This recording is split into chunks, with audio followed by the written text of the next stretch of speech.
प्रिय दर्शकों, इस दुनिया में एक ऐसी चीज है जिसे अगर आप एक बार खो दें तो पूरी दुनिया की दौलत देकर भी उसे वापस नहीं खरीद सकते। आज की यह कहानी सिर्फ एक कथा नहीं है, बल्कि आपके जीवन को देखने का नजरिया बदल देगी। अगर आप भी अपनी जिंदगी में सही फैसले नहीं ले पा रहे हैं तो इस कहानी को आखिरी शब्द तक जरूर सुनिएगा, क्योंकि अधूरा ज्ञान हमेशा खतरनाक होता है। बहुत समय पहले की बात है, विंध्याचल की पहाड़ियों के बीच बसे एक समृद्ध राज्य में राघव नाम का एक युवक रहता था। राघव बहुत महत्वाकांक्षी था। वह कम समय में बहुत सारा पैसा कमाना चाहता था और एक आलीशान जिंदगी जीना चाहता था, लेकिन उसकी सबसे बड़ी कमजोरी यह थी कि वह आज का काम कल पर टाल देता। वह सोचता था कि अभी तो पूरी जिंदगी बाकी है, काम तो कभी फिर कर लिया जाएगा। एक दिन उस राज्य में एक बहुत पहुंचे हुए सन्यासी का आगमन हुआ। उन सन्यासी के बारे में मशहूर था कि वे इंसानों का भाग्य बदल देते हैं। राघव भी अपनी किस्मत चमकाने की चाह में उनके पास पहुंच गया। राघव ने सन्यासी के पैर छुए और कहा, हे महात्मा, मैं अपने जीवन में बहुत बड़ा इंसान बनना चाहता हूँ। मेरे पास महल हो और धन दौलत हो। कृपया मुझे कोई ऐसा मार्ग बताइए जिससे मैं रातों रात अमीर बन जाऊं। सन्यासी ने राघव के चेहरे को ध्यान से देखा। उनकी अनुभवी आंखों ने राघव के भीतर के आलस्य और भटकाव को तुरंत भांप लिया। सन्यासी मुस्कुराए और बोले, पुत्र, मैं तुम्हें एक ऐसा अवसर दे सकता हूँ जिससे तुम जितना चाहो उतना धन कमा सकते हो, लेकिन मेरी एक शर्त है। राघव ने उत्सुकता पूर्वक पूछा, कैसी शर्त महाराज? मैं हर शर्त मानने को तैयार हूँ। सन्यासी ने अपने थैले से एक चमकीली रेत घड़ी निकाली। उस घड़ी की बनावट बहुत ही अजीब और अद्भुत थी। उसमें भरी हुई रेत सोने की तरह चमक रही थी। सन्यासी ने पहाड़ी की चोटी की तरफ इशारा करते हुए कहा, उस पहाड़ी के ऊपर एक मायावी महल है। उस महल के दरवाजे केवल सूर्योदय से लेकर सूर्यास्त तक खुलते हैं। उस महल के भीतर सोने, चांदी और बेशकीमती हीरों का अंबार लगा है। तुम वहां जाकर जितना चाहो उतना धन अपने साथ ला सकते हो। तुम्हें कोई रोकने वाला नहीं होगा। राघव की आंखें खुशी से चमक उठी। उसने कहा, यह तो बहुत आसान है महाराज, मैं अभी जाता हूँ। पूरी बात सुनो पुत्र, सन्यासी ने गंभीर आवाज में कहा। यह रेत घड़ी तुम्हारी समय सीमा तय करेगी। जैसे ही मैं इस घड़ी को उलट दूंगा, वैसे ही महल का दरवाजा खुल जाएगा।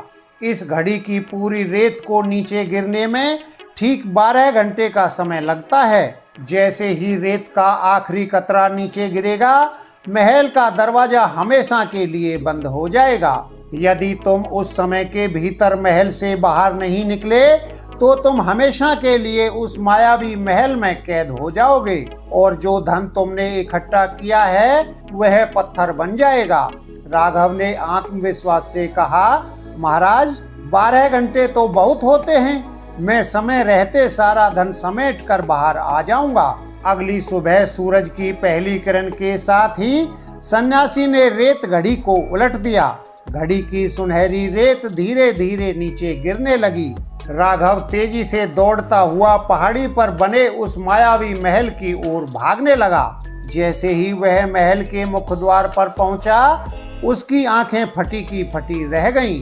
महल का दरवाजा खुला था और अंदर कदम रखते ही उसे चारों तरफ सोने के सिक्के, चमचमाते हीरे और जवाहरात दिखाई दिए। राघव ने सोचा, वाह, यहाँ तो इतना धन है कि मैं 7 पीढ़ियों तक बैठकर खा सकता हूँ। मुझे तुरंत अपनी पोटली भरनी चाहिए।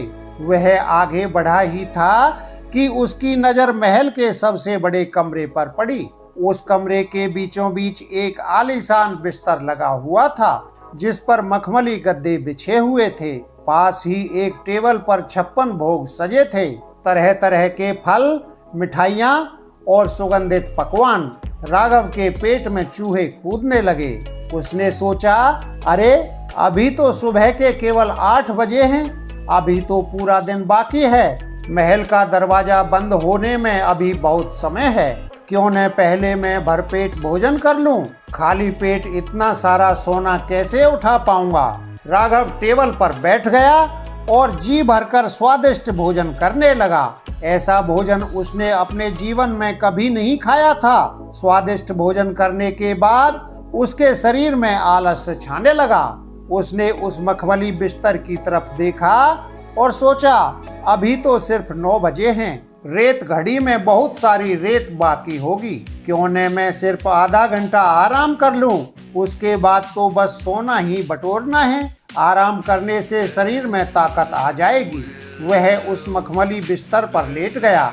ठंडी हवा चल रही थी और मखमली बिस्तर के एहसास ने राघव को ऐसी गहरी नींद में सुला दिया जिसका उसे अंदाजा भी नहीं था। उधर पहाड़ी के बीच बैठे सन्यासी की रेत की घड़ी में सुनहरी रेत का एक एक कतरा लगातार नीचे गिर रहा था। समय रुक नहीं रहा था, वह निरंतर बीत रहा था। दोपहर बीत गई, सूरज ढलने लगा और शाम की ठंडी हवाएं चलने लगी। राघव अभी भी गहरी नींद में सोया हुआ था। सन्यासी की रेत की घड़ी की लगभग सारी रेत नीचे गिर चुकी थी। अब सिर्फ कुछ ही मिनट बाकी थे। पहाड़ी के पीछे छिपते हुए सूरज की आखिरी किरणें जब महल की खिड़की से होकर राघव के चेहरे पर पड़ी तो उसकी आंखें अचानक खुल गईं। वह हड़बड़ा कर उठा। उसने चारों तरफ देखा, कमरे में अंधेरा छा रहा था। उसने महल के बाहर झांका तो उसके पैरों तले जमीन खिसक गई। सूरज लगभग डूब चुका था।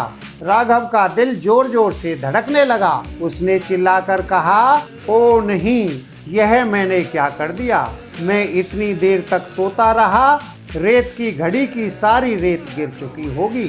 अब उसके पास सोचने का समय नहीं था। वह पागलों की तरह दौड़ता हुआ उस कमरे की तरफ भागा जहां सोने चांदी के सिक्के और हीरे बिखरे पड़े थे।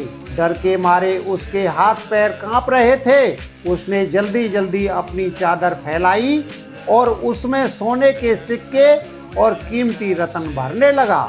जैसे ही उसने पोटली बांधी, उसे महल के मुख्य द्वार से एक गूंजती हुई आवाज सुनाई दी। महल का विशाल पत्थरों का दरवाजा धीरे धीरे बंद हो रहा था। राघव ने सोने से भरी भारी पोटली को अपने कंधों पर उठाया, लेकिन पोटली इतनी भारी थी कि वह तेज नहीं दौड़ पा रहा था। वह हाँफते हुए चिल्लाया, मुझे इस सोने को ले जाना ही होगा, इसके बिना मैं अमीर कैसे बनूंगा। वह भारी पोटली को घसीटते हुए मुख्य द्वार की तरफ भागा। दूरी बस कुछ ही कदमों की थी, लेकिन भारी वजन के कारण उसका एक एक कदम भारी हो रहा था। उधर दरवाजा बंद होने के लिए बस एक छोटा सा अंतर बाकी रह गया था। तभी नीचे पहाड़ी पर खड़े सन्यासी की रेत की घड़ी का आखिरी कतरा भी नीचे गिर गया।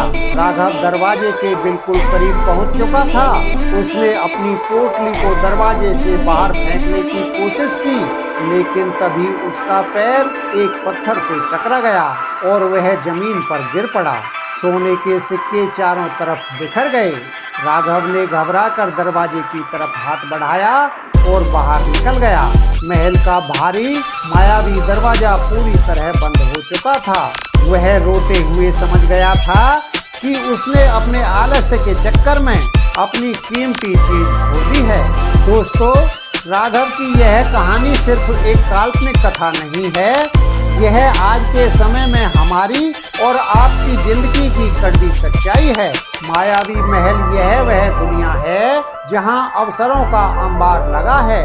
सोना और हीरे वह हैं हमारे सपने, हमारे लक्ष्य और हमारी कामयाबी है। मखमली बिस्तर और भोजन वह आलस्य, सोशल मीडिया का अवांछित इस्तेमाल और काम टालने की आदत है जिसमें हम खो जाते हैं। रेत घड़ी हमारी उम्र और हमारी सांसें हैं जो बिना रुके हर सेकंड कम हो रही हैं। हम में से ज्यादातर लोग राघव की तरह ही सोचते हैं कि अभी तो बहुत समय बाकी है, कल कर लेंगे, अगले साल कर लेंगे। लेकिन याद रखिए, समय किसी के लिए नहीं रुकता। जब रेत घड़ी की रेत खत्म हो जाती है तो पछतावे के अलावा हाथ में कुछ नहीं बचता। आज का काम आज ही करिए, क्योंकि बीता हुआ कल कभी लौट कर नहीं आता।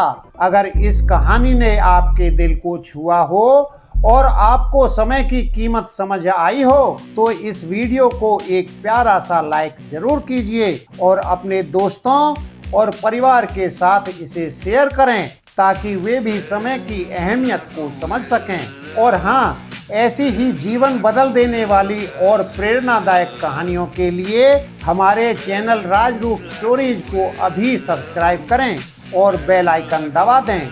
आपकी जिंदगी का कौन सा काम आप कल पर टाल रहे थे, हमें नीचे कमेंट बॉक्स में जरूर बताएं। मिलते हैं अगली और नई शानदार कहानी के साथ, तब तक के लिए नमस्कार।